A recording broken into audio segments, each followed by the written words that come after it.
Next, we're going to start getting some drum sounds. But before we do that, let's go back to the mixer.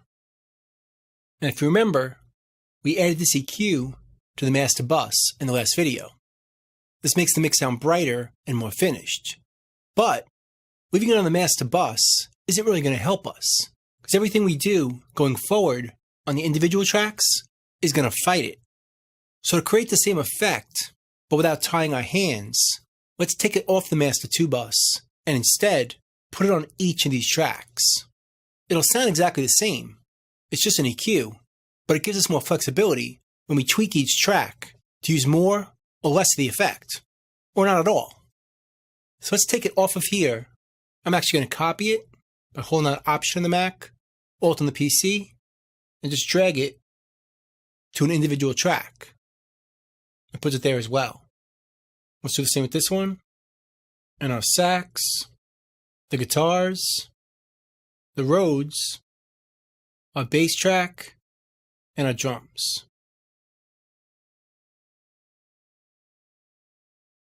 So now, bypassing this one should sound exactly the same as bypassing all of them and leaving this one on. Let's hear it.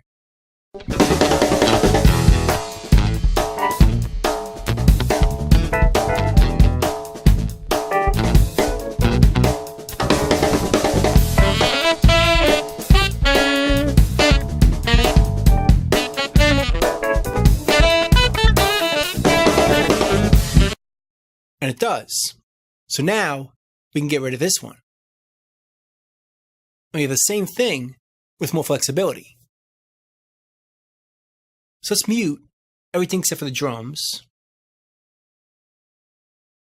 And let's get a rough balance for the drums. Start with that kick.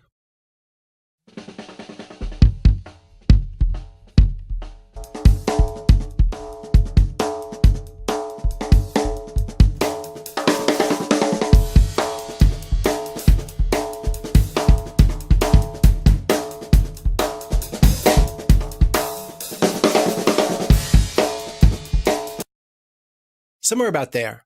And let's start off with the overheads. Let's solo it.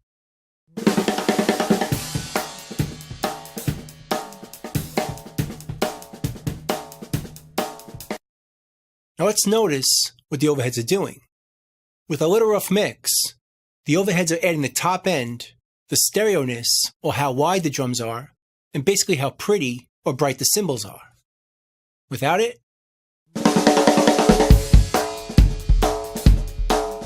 and with.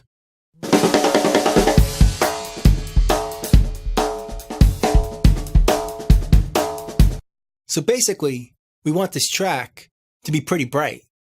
So let's go to our EQ and adjust it just for the overheads.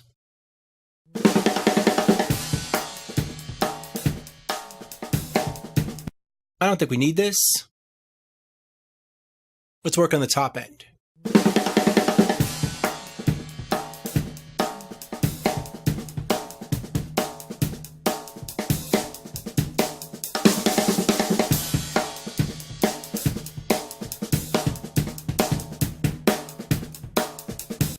This one here is the Q. Decides how sharp the EQ is. It's a little sharper. And this is a bit more subtle.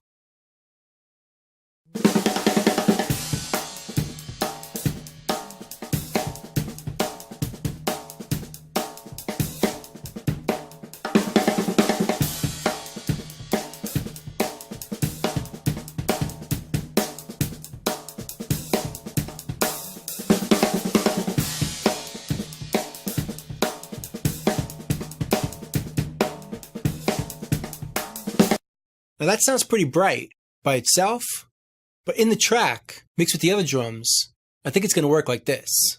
Let's hear it.